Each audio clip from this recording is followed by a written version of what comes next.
Support for Iowa Catholic Radio and the Uncommon Good provided by Mercy College of Health Sciences. Learn more at mchs.edu.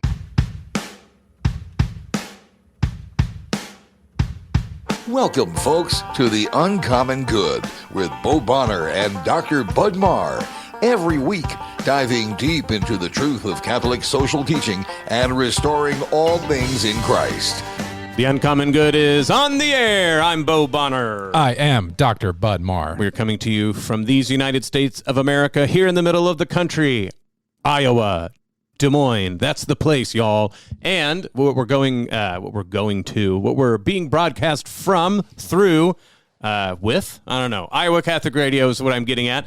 Iowa Catholic Radio and all of the wonderful ways that you hear us in the state of Iowa due to the broadcast signal, iowacatholicradio.com, the Iowa Catholic Radio app, or on podcast. Thank you for listening to the show. I'm Bo Bonner, Senior Advisor for Mission Initiatives at Mercy College of Health Sciences and the Director of the Center for Human Flourishing. Bud, you are... Bud Marr, and I am the Dean of Liberal Arts and Sciences at Mercy College of Health Sciences. I know we don't have the webcam in the studio anymore, but if you could see me, I'm doing that thing that runners do when they break the tape, and it feels so good. So love being at Mercy College of Health Sciences. Absolutely. We want to thank Mercy College of Health Sciences for underwriting our show, mchs.edu. And if you want to be part of that great effort that happens every semester, mchs.edu. Thank you for making this broadcast possible. We have just started our summer semester, I guess next week. Well, we got people starting on both sides of it. Yeah. It's a complicated thing about which program you're in, but the point is, summer's calling, and we have people gearing up to get into the field to prolong the healing ministry of the Sisters of Mercy. You can do that too, especially if you want to start in fall. This is the right time to go look that up, mchs.edu. With summer starting, have you prepped for this cicada invasion? Or I think there's like two kinds of cicadas who are... Are they coming this way? Oh, we'll be fine? I don't know. I'm unclear about where they are. Anything that hits Twitter in the United States anymore, eventually everyone thinks it's happening where they're at. I didn't know if it was in certain places or not. So I'm of the knowledge that if I see a blanket of cicadas, I'll be okay. But I didn't know where they were supposed to be frightening everyone. I'm gonna have to do some outside research. Cicadas, they're dormant, right, for a time, and then some of them are like 14 years. Right? Yeah, and there's like two types that they're coming. I'm looking for the right technical term. They're synchronizing. They're not being born. Yeah, they're emerging from their... But Joe Stopulos, the host of Man Up here on Iowa Catholic Radio, he's really excited about this. Oh. I saw him and just, it's cool. No, I think for half the people out there, they thought that maybe the eclipse was caused by the cicadas as much as both were talked about. Can we eat cicadas if there's more around? I think you can eat a lot of stuff if you really put your mind to it. Isn't that John the Baptist food? Wasn't it locusts and honey? Locusts being another name for cicada, right? This is biblical. Just buy yourself a steady stock of honey this summer, and you should be set. I think you got to fry them or something, though, right? Yeah, I think frying. I think you should not take locust eating advice from the Uncommon Good. That might be something you call into John Leonetti and ask him what... John looks like he might have ate a cicada once. We're going to have some conspiracy theorists who hear our show and say Bud is saying we have to eat the bugs. Yeah. Right. Eat the bugs. Well, you know what? What you're not going to want to eat the bugs after is hearing the show today, because we got our good friend Chris Altieri. I don't know what to say. I mean, he does all sorts of stuff. I knew him because he was an editor when I wrote a few pieces for the Catholic Herald. He teaches. He knows a lot, and he knows specifically a lot about the Vatican. And so, but I think we were going to have him on the show to talk about just the Vatican as a sort of structure. So I'm looking forward to hopefully having Chris clear some stuff up for us, especially for our audience maybe when it's unclear what we mean when we talk about the Vatican or the Vatican city-state or things like this. So I think it should be an informative show. I'm looking forward to it. Yeah, this is one of those interviews that I'm excited about myself, because I've always wrestled with, balancing the church as the spiritual organism, the body of Christ, and then a body that we talk about as an institution with the governing structure. And how do you make sense of those two things at the same time? Well, you are in luck, because that's what we're going to talk about today. This is the Uncommon Good. Bo Bonner and Dr. Bud Marr. Stick around. We'll be back right after this.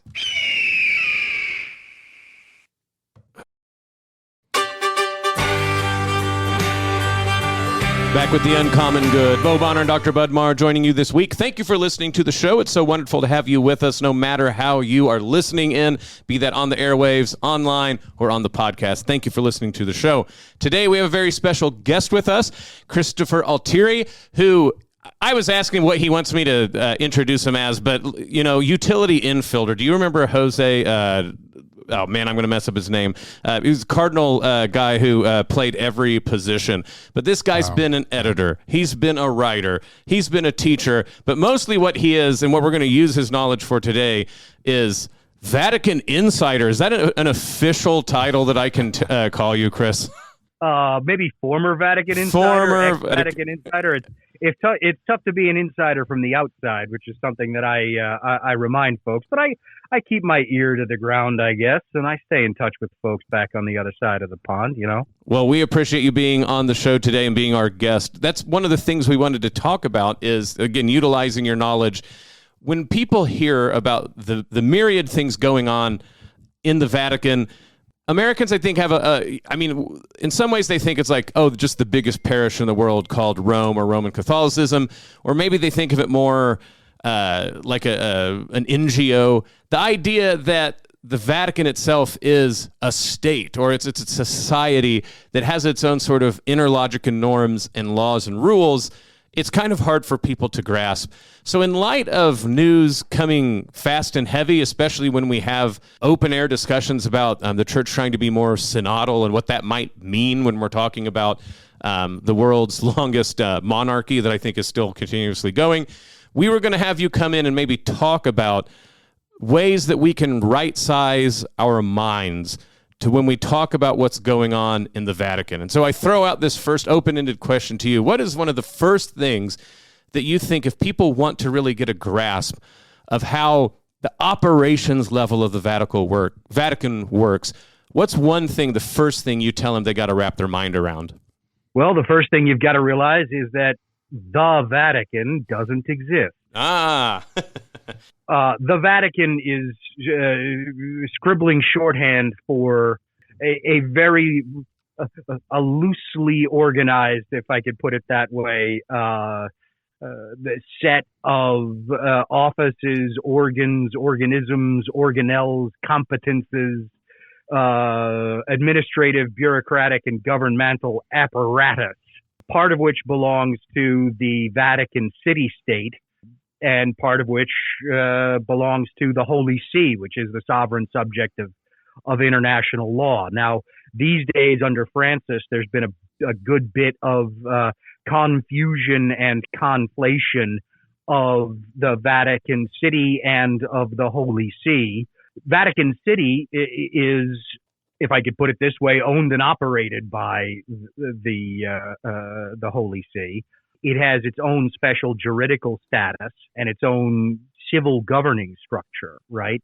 Folks who follow Catholic news probably pretty recently heard about the Maxi trial in the Vatican with Cardinal Becciu and a whole host of other co-defendants, right?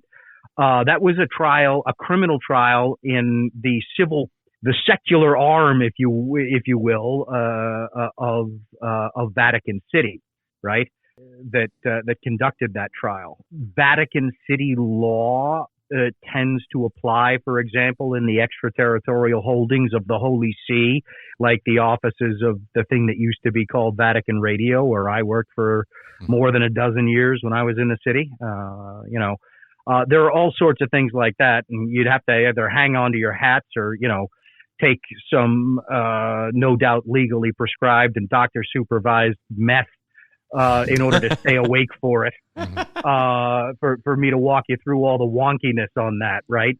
But the important thing to realize is that there are two distinct juridical entities that lately there's been some confusion about which is which, including at the very, very the highest echelons of power in the Vatican. That brings me to the second thing, which is that the Vatican, and by extension, the whole church, whatever else she is, and she is else, right? But she is, or at the very least, has a power structure. And that is something that's very important to remember, because where there is power, there will be abuse of power.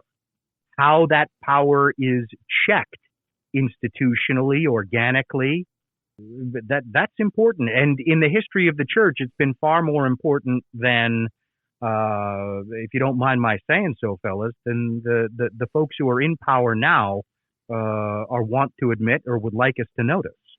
Well, I think about this history, and it immediately makes me think of, we got multiple experts on here, of course. Bud, you're an expert of precisely the time. You're John Henry Newman, but the history of John Henry Newman runs right through the history that sets up a lot of these bifurcated or dual power structures, as you were pointing out. So, Bud, I mean, not to, like you said, we don't have enough time to hit every historical mark, but when we think of something like John Henry Newman contemplating what Vatican I means, not only are there these doctrinal things that usually we all sort of talk about being above the fray, but exactly the sort of future of what the papal states and what they emerge into in the situation Chris just stated. That, I mean, it starts all the way back in the 1100s, but in earnest, as it were, those were live questions precisely in the sort of historical time field that you've done your research in. Yeah, you have the church losing some of its temporal power and giving this up somewhat reluctantly. And so the authority of the church to teach magisterially is wrapped up in all those conversations about what's its kind of political status. And, you know, for decades, popes were resistant to any sort of, what are the agreements with concordance? Concordats that would kind of imply that it doesn't have this temporal power, or as expressed in kind of a landmass. So that kind of sets up a lot of these discussions. So, Chris, back to you. When we're talking about these things, I can sometimes think people go, oh, well, this is just how bureaucratic structures work. They sort of hem and haw. I mean, you know, Bud and I work at a college, policies get written, et cetera, et cetera. But a lot of this is echoes to deep questions precisely about what does it mean for Peter to have a throne on earth and navigate that among the principalities and powers. And just, you know, hinting at that last point that you said, sometimes it's easier not to sort of keep that in mind, as it were, when you're operating this bureaucratic power in the here and now. But that sort of overshadows everything that we're talking about when we talk about the quote-unquote Vatican. One of the ways that I put it, don't quote me. You're just plagiarizing yourself. It's fine. Yeah, it's good. You can Google me later. The Vatican, to the extent it exists. Let's say the Roman Curia, all right? Because that's a thing. Folks have this idea of, you know, cardinals in their cappemaglie and, rings getting kissed and slippers and all of that. And yeah, it's nice. And it's a Renaissance painting and you can close your eyes. And really what it is a very big, very old chancery, okay? With some special competencies that have developed through the years and centuries as the papal office has developed as a teaching and governing office in the church. Once you put it that way, you know, you realize that it's like any other chancery in the world. It's mostly filled with a bunch of people doing office jobs.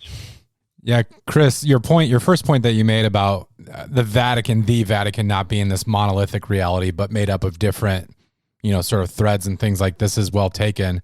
Of course, when lay faithful read about the church, it's natural for our thoughts to gravitate towards the Pope. And in terms of his vision for the church these days, synodality has been a big piece of it.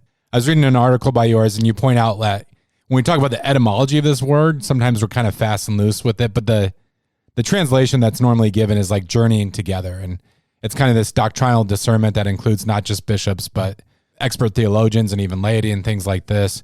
It seems to me, so I know I'm doing a very like high, like 4,000 foot sort of like read of this, but what makes some people nervous about synodality is that there's this idea that things about the faith are unchanging and they shouldn't really be points of discussion that we sort of like ask questions about. And then for others, they get very excited about it because there's this idea like, well, popes and bishops have given us these answers through the decades, and maybe if we get enough right people in the room, we'll come to a different answer.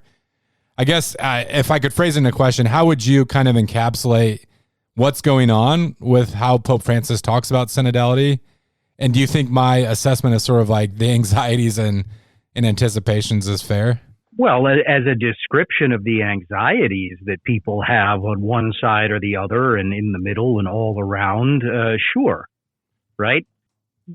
But the thing that I return to, and if I'm not mistaken, I talk about this in the piece that you allude to from several years ago, now that I think about it, when synodality was just starting to become a buzzword in the Francis pontificate, right? It was gaining currency outside the halls of Vatican power.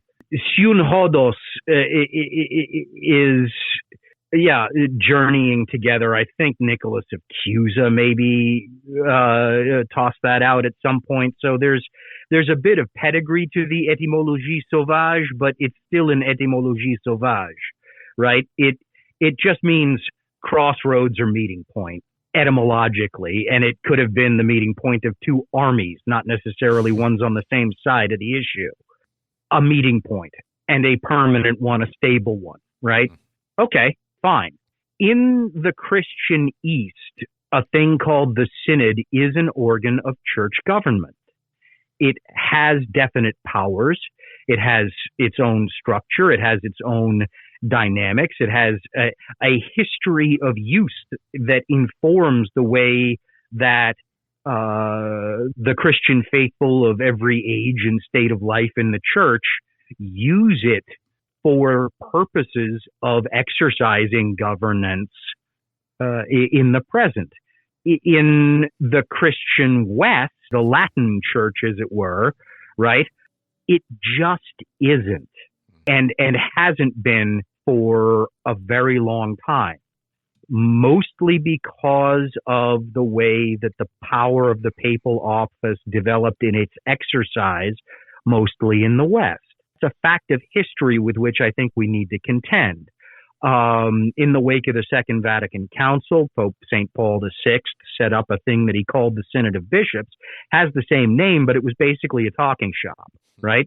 Francis has wanted and has given that talking shop a permanent seat, a permanent structure, some statutes that purport to provide for its stability in the church, but it doesn't have any definite governing power. It doesn't even have the power to say anything on its own. In a very real, bare bones, near the knuckle practical sense, fellas, synodality means exactly what the Pope of Rome says it means. I was going to bring up what it's reminded me of, as it's been spoken of and sort of practiced, is actually in the Benedictine monasteries meeting in chapter. And the idea there is the rule of St. Benedict specifically says chapter is the place where you should listen to anyone, because sometimes God puts the strongest message in the weakest mouth. Sometimes it's the youngest who has, the most spiritual insight. Chapter is where everybody's to be heard, but then the abbot weighs all of these things, and then it falls to the abbot to make the decision. That's sort of how Benedictine houses are set up, right? The abbot, not only sure do they get to make the decisions, but it's also clear in the Benedictine rule that basically all of the ramifications of what comes about because of their decisions falls squarely on the abbot. They have to take that responsibility. So in some ways, when I hear about what people are envisioning and how it sort of works out, it sounds like the world's biggest chapter house in that sort of regard. And to your point, very different than the East, but then also if there's a hope that the West develops its own sort of practice of synodality, to your point, that still means at some point the juridical nuts and bolts have to be worked out. Because even the East, which if everyone remembers, the stereotype is they're the poetic ones that don't have laws, which is not true, but that's how it gets typecast. The West is, even they have this sort of rubber hits the road. This is what a synod does, is what it looks like, exactly like you said. And the day awaits, it seems like for us to come to a much more concrete way of talking about it in those terms. Yeah, to put it bluntly, you can't share power and also not share power. At bottom, this part of it is that simple. There are lots of reasons why power has been concentrated in the papal office, why everything from the election of bishops that's been reserved to the Petrine See, to all sorts of other things. The sort of waiting on Rome and real almost desperate interest of Catholics who follow the church and church news to wait for Rome to pronounce on this, that, or the other thing. That, however, is pretty new, right? And if it always strikes me as something in need of a real account that for an operation, an exercise that was supposed to be breaking us free of form and rigorism, such as the Second Vatican Council, we've done an awful lot of legislating and making up new rules in the last 60-odd years. I wonder whether there isn't some sort of cognitive dissonance to be accounted for there, right? Or there is evident cognitive dissonance, and I think that's something that we ought to think about. And we all talk about the beautiful and deep theological reflections that the documents of the council offer us on the role of the bishops, the laity, the life of the church, and all of this. And I don't mean to gainsay any of that, okay? I'm there for it. Don't get me wrong.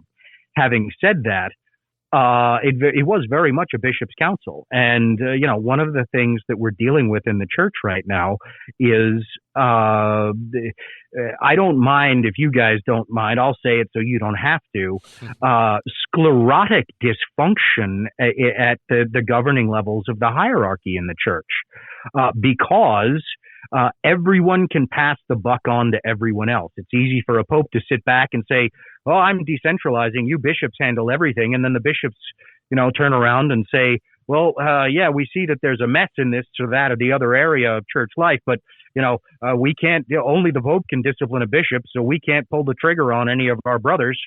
We're all about the collegiality, and that's awfully nice for everyone, isn't it?" Well, I will say this as we get to the break, not to let the church off the hook in any way. This really is the spirit of the age. This reminds me exactly of what Alistair McIntyre in After Virtue was talking about with managerialism taking over, the sort of bureaucratic ability to diffuse, like you said, the ultimate responsibility of a decision and finding ways for it to be placed somewhere else. This is all, of course, a big subject to end here right at the break, but that will mean people will want to stick around. This is The Uncommon Good. Bo Bonner, Dr. Bud Marr. Stick around. We'll be back right after this.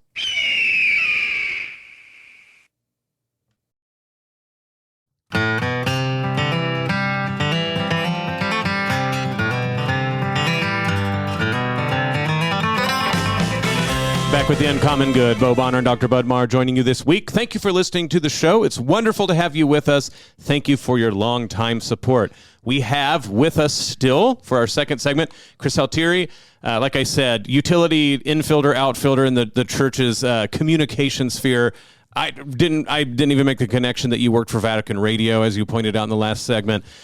You've written multiple books, you've edited multiple things, you've taught at multiple places, and even though, as you corrected us, you're not a Vatican insider right now because you're back here in the good old United States, you are, at least declared by Bud and I, a Vatican expert who can help alleviate some of the cloud of misunderstanding that people have about the bureaucracy of the Vatican State. So, Chris, thank you for joining the show.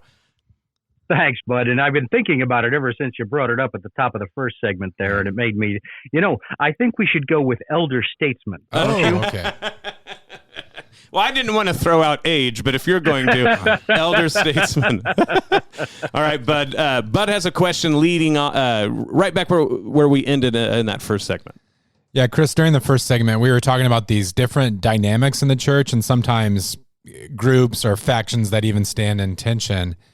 I was recently listening to an interview. Massimo Fagioli, theologian, was speaking to a reporter and saying, basically kind of implying, the American bishops on the whole have not caught Pope Francis' pastoral vision for the church. They're they don't seem to be fully on board. And I've heard similar kind of things said about the American church in general. Like maybe the Holy Father doesn't know what to make sense of Catholics in America, that we've got a lot of energy, but sometimes that energy is directed in different ways than he would direct it. What do you think that's the case? And if so, like what would it mean to get on board with the Pope's pastoral vision? Boy, let me say, first of all, I know Massimo Fagioli. I like him a lot. He's a fellow who's done me some good turns. And I like his copy. That doesn't mean that I don't know, that I agree with him all the time. Folks will not fall out of their chairs to find out that I don't. But then again, I don't agree with myself at least half the time. So that's par for the course. Mm-hmm. I don't think it's unfair or inaccurate as far as it goes to say that the bishops of the world, and especially in the English-speaking parts of it, are not fully on board with Pope Francis's pastoral program. But in fairness to the bishops, I don't know what it is, right? It's slogans and pet issues, however important they are, right? And many of them are genuinely, deeply, even essentially, crucially important to not only to the life of the church, but to the world, right? That doesn't mean they're not pet issues. Do not a program make? And, you know, anytime you go into a situation where you've got a complex organization with lots of moving parts, lots of players, lots of personalities, and you got to get everyone on board, you need to say, okay, we've heard everyone. This is what we're doing. We're doing this, then we're doing this, then we're doing this. At this point, we're going to come in. We're going to have a review. We're going to do an after action on what we've done thus far. We're going to see whether we need to tweak it, and then we're going to go forward. But right now, from this point, and then, you know, right now, all we're doing is talking. Yeah, so this will be my most Bo Bonner take. We'll see how people take this one. I agree with you, and in many ways I'm just plagiarizing my mentor Russell Hittinger, who said very similar things. But I agree with him. This part, though, is specifically a Bo Bonner interpretation. I've long said that you can feel all of that about Pope Francis, but this doesn't need to surprise you. There's so many people who act like he's uniquely different, but we've had plenty of popes that have had pet issues. One of people's favorites is Pius IX. Pius IX and Pope Francis, to me, even though the content of what they were very concerned with, they remind me of each other a lot. For instance, when Pope Francis and Laudato Si went on that tirade about air conditioners, that reminded me of Pius IX when he was all worried about lampposts, right? Like, they have a sort of similar vibe where, funny enough, they're both reacting to a lot of things, which is why they're not very programmatic. Pius IX did massive, massive things, just like Pope Francis has. But I would not say that you can draw like A to B line through their papacy. Who you can is who immediately went after Pius IX, which is Leo XIII, through one of the longest papacies, if not the longest one. Obviously had a plan, obviously returned to issues, complicated and expanded them as history happened. Leo XIII is exactly what I think most people who maybe don't know church history is what they're yearning for right now. We feel a lot of instability. They did, certainly, in Leo XIII's range. And so Leo XIII is a good Thomist, or at least being among good Thomists, not necessarily in this new neo-Thomism that sometimes gets all dorky on Twitter. But they said, we got to come to terms. We got to try to make things brass tacks and move forward. I'll admit that Leo XIII then sort of opens up for more people, to more popes, I should say, and bishops to do all sorts of squirrely things. But certainly what Leo XIII responded to was a pope like Pius IX, and I would argue Pope Francis, which they're right, as you said, to notice that there's these deep-seated issues roiling the world. But, people need a program. And, sometimes maybe that's what we mean by a fat pope's followed by a skinny one and vice versa. is it's not only like liberal conservative, which is what people usually latch onto, but I think it might be, like you said, approach to how you chew the elephant sort of deal. And I think that is why it's actually should be a hopeful time, as difficult, as confusing as it is. I think things have gotten, as you said, sclerotic enough that there is an impulse to say, let's all put on our adult, big boy britches and figure some of this out so that there's a way forward. Because as you said, we can't just keep going from issue to issue to issue, even if those issues are beyond important, going back to Massimo's point. Yeah, I mean, forgive me if I don't wax sanguine here, but I've read the history too, and we all three of us have, and fellas, it can always get worse. Come on. Yeah, amen. Don't ever say out loud, especially not in front of a hot mic, well, it can't get any worse than this, because that's history is going to turn and go, hold my beer. Yeah, that's true. That said, there's nothing new under the sun, and that's fine. And one of the things that I said, I think I said it somewhere, maybe even I said it twice in Reading the News Without Losing Your Faith, which is a little book I brought out with CTS. The bark of Peter will come safely to port. What condition the bark is in when she finally does call? Right. All bets are off on that. Yeah. And if somebody's there on the deck seeing that we're steering toward the rocks and shouting, "We're steering toward the rocks," that I kind of want somebody out there looking to see whether we're steering toward the rocks, and I'd rather have a false alarm, right? Absolutely. We're not going to founder, but that doesn't mean that we're not going to lose passengers or cargo. Right. It doesn't mean you should aim towards the crags. Yeah. Yeah. So both things are true. And I think I don't have time for the quibbling and talking endlessly about doctrine. If you believe in the indefectibility of the church, then you know that the Pope is not going to teach heresy. That doesn't mean, but it's a negative guarantee, right? It doesn't mean he's not going to make a dog's breakfast of things.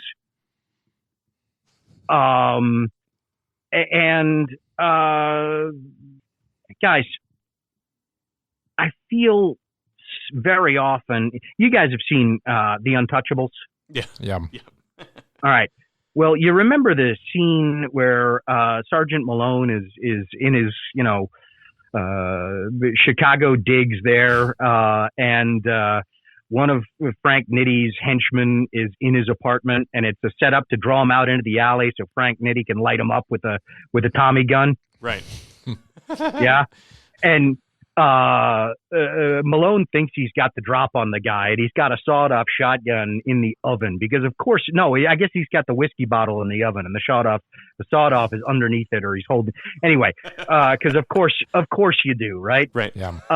Where else? And I won't quote the line because this is a family show, but he chases him out into the alley, and there's Nitty, and Nitty blasts him away, right?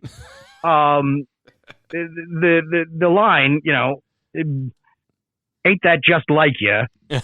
You bring a knife to a gunfight. Well, the other guy had a bigger gun. Right. Mm-hmm. What is happening in the church right now resembles a Chicago gangland brawl more than it does a genteel, erudite, rarefied theological disputation. All right. Don't Don't bring a Denzinger to a gunfight. Beautiful. You know what? No matter how long it took for you to get to that line, it was totally worth it. We should sell like a Bo and Bud. You know, like Trump has the Trumpian Bible, but it'll be Denzinger. Oh, right. And, I just like the T-shirt. Oh, No, Chris. I created a monster. I like that. The distinction you draw between like what's being talked about doctrinally and then that separate from sort of the governance issues. You talk about sclerosis and poor governance and things like that. I remember when Pope Francis was first elected, there was a lot of excitement about the possibility for reform of the church's financial affairs, of course, with some of the abuse concerns.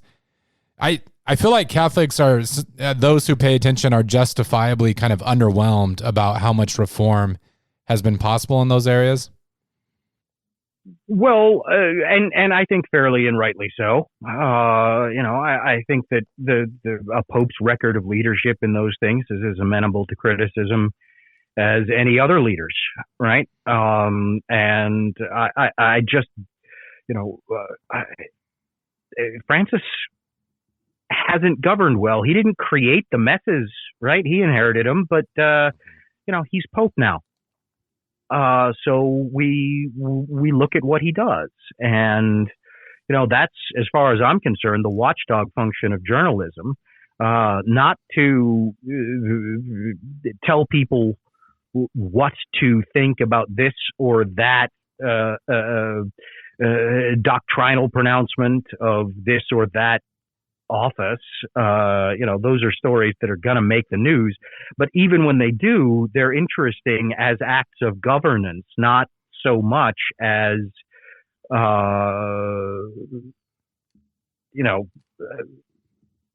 theological takes being had in public. It just is. It's wrong-headed to think of them that way, But even with something like here, I'll get close. I'll dance on the third rail of the church commentary for a second, and the Amoris Laetitia, right? The people were hemming and people are still hemming and hawing about that. Can I be perfectly frank with you guys? I don't care. Not about what he was doing, insofar as he was doing it in the document itself. I have maybe some literary opinions about it, which don't matter, and shouldn't matter to anybody. Why would anyone care what Altieri thinks about it?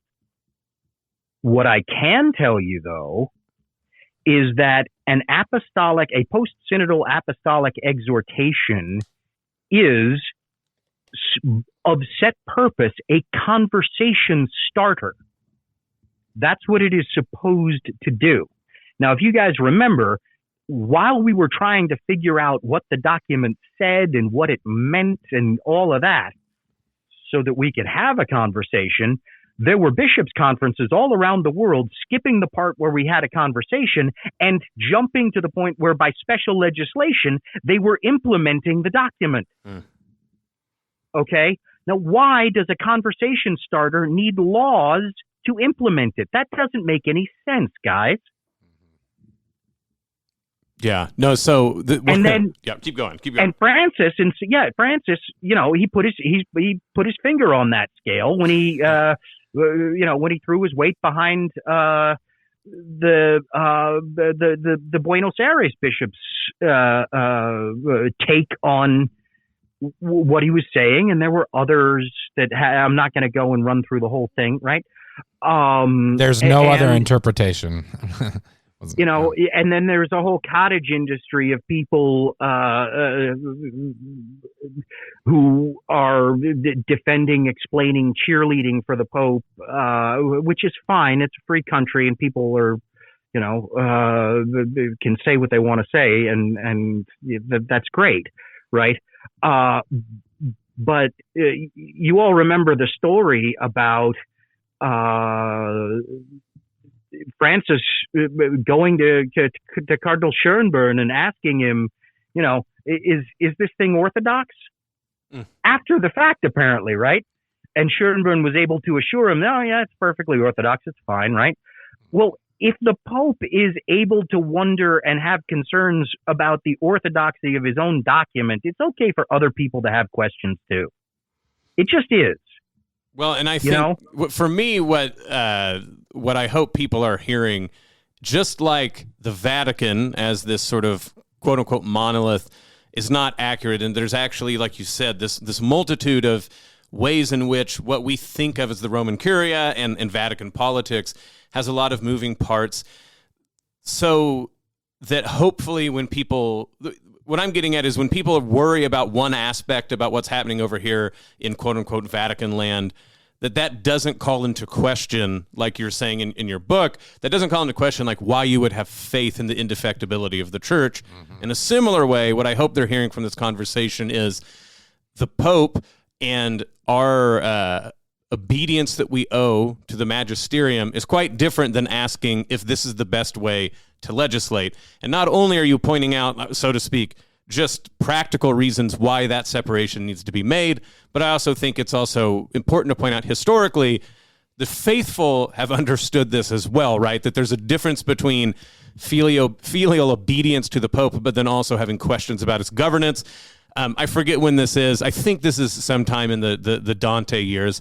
But famously, right, I think it's the Roman emperor, his troops make it somewhere, they defeat the papal army, and then they all make it to the Pope, and then they all kneel in obedience to the Pope as Pope, but then also take him in captivity back as the ruler of the papal states.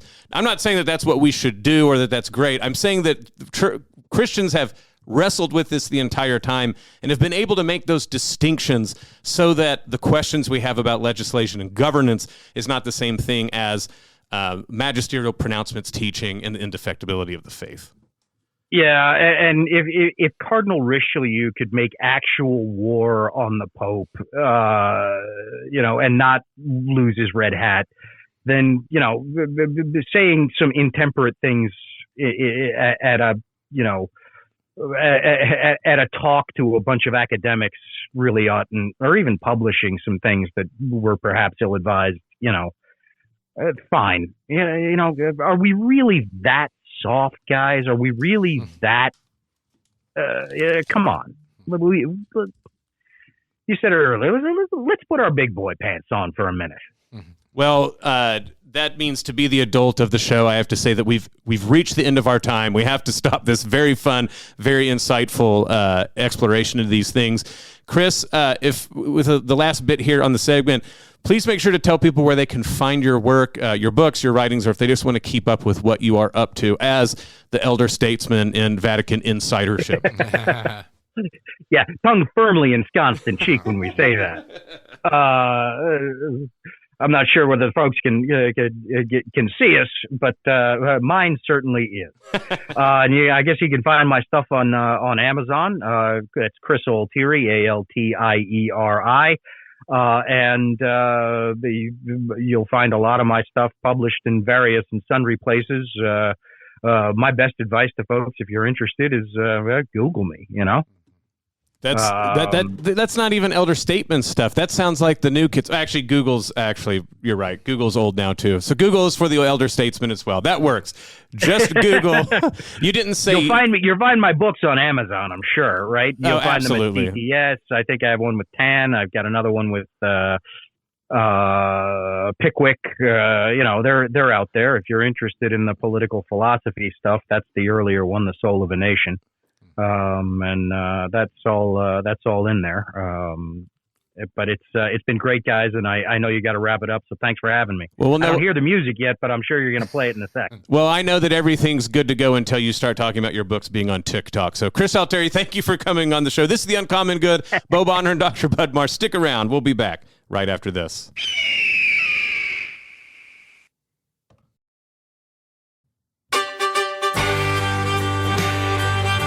Back with The Uncommon Good. Bo Bonner and Dr. Bud Marr joining you this week. Thank you for listening to the show. Bud, that was a wonderful time, if I do say so myself. I'm glad that we got to have the elder statesman of Vatican insider stuff on to talk about the Vatican and, the sort of secular reality of it ruling. It was all fascinating. And like a lot of our interviews, I was kind of disappointed when I saw the clock ticking down. Yeah, I know. We really started to get in a groove. I don't know if anyone, though, wants a 2-hour show inflicted on them. But, I guess if there's anyone who's game, at some point it stops being a radio show and it just becomes a podcast, right? Yeah, that's right. Well, speaking of podcasts, actually, I don't know how to do a transition there. But at this point in the show, I always give our announcement about joining our prayer life here at Iowa Catholic Radio. So if you would like to do so, we encourage you to do so. We pray the rosary on air at 6 a.m. and 10 a.m., the Chaplet of Divine Mercy at 2:55 in the afternoon. You can also use the Iowa Catholic Radio app to pray the rosary anytime, anywhere. And if you want to make sure to be a part of what's going on with Iowa Catholic Radio, especially here in central Iowa and the different places that we are emerging with our broadcast signal, you can go look at iowacatholicradio.com and hit events. So a few of those coming up, May 16th in Des Moines at the Tea Room at 7 o'clock. We have The Forge presenting an evening with Dr. John Bishop. On June 22nd, we have the Iowa Catholic Radio Family Celebration. That's going to be out in West Des Moines, 4 to 11 o'clock. A lot going on, so make sure to go check that out. June 23rd through 25th, we're going to have the St. Junipero route for the Diocese of Des Moines on the National Eucharistic Pilgrimage, so that's going to be awesome. And then if you're looking into the future, September 28th through 29th, they have Christ Our Life Conference every other year, and this year is one of those, so you want to make sure to go check all that out. Start buying your tickets now. But like I said, you can check out and keep abreast of everything happening in the Iowa Catholic Radio listening area by checking out iowacatholicradio.com and going to events. This show and all the shows like it and all the programming that we have here on Iowa Catholic Radio is made possible through, yes, your generous donations of prayers, of your talents when you come and volunteer, but specifically your monetary and material donations make this thing tick. And if you are so moved to keep this ministry that is more than just the people on air, behind the boards, or behind the desks, you can do so by donating at 515-223-1150. You can either call or text or go to iowacatholicradio.com or the Iowa Catholic Radio app and hit donate. Thank you for all that you do. Thank you for prayerfully considering making this continue. It doesn't exist except through you, and we are very not only pleased, but just grateful for all of the donations that make this possible. But I do know, heading into the end of the fiscal year, still trying to overcome some of the deficits that we've made because of the investments that we put forward. It's not always just operating budgets. It's also the ability and the faith to go out on a limb to try to expand the Iowa Catholic Radio listener area. We're spreading the signal through towers.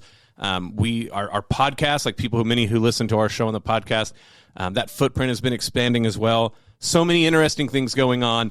But in order to make them happen, we need you to prayerfully consider donating, making that gift so that your ministry and our ministry can keep expanding here in central Iowa. Thank you for all that you do. iowacatholicradio.com and Iowa Catholic Radio app and 515-223-1150 to donate. But again, it is starting to be summer. It hasn't been quite hot yet. In fact, you and I went with our children to a concert, and everybody but me was cold. So, in May in Des Moines and Iowa, it's quite possible for things to be chilly. But I really do feel like summer, whether we like it or not, it's going to be right at our door. And I hope people finishing up school, going on vacations, that they get prepared to have a blast, but they keep Iowa Catholic Radio in mind, and of course realize that they can listen to our show anywhere they end up on their vacations. Yeah, now that you said it hasn't been too hot yet. We're probably going to get a brutal heat wave or something, but I'll take the weather that we've had so far in May. I hope that I did not do that. This is the Uncommon Good. May Jesus Christ, the Prince of Peace, reign in our hearts, family, city, station, nation, solar system, galaxy, the whole kit and caboodle. This is the Uncommon Good. We'll be back next week. The Uncommon Good with Bo Bonner and Dr. Bud Marr is heard every week on wonderful Catholic stations like this one, and anytime on podcast. Just search for The Uncommon Good. Support for Iowa Catholic Radio and The Uncommon Good provided by Mercy College of Health Sciences. Learn more at mchs.edu.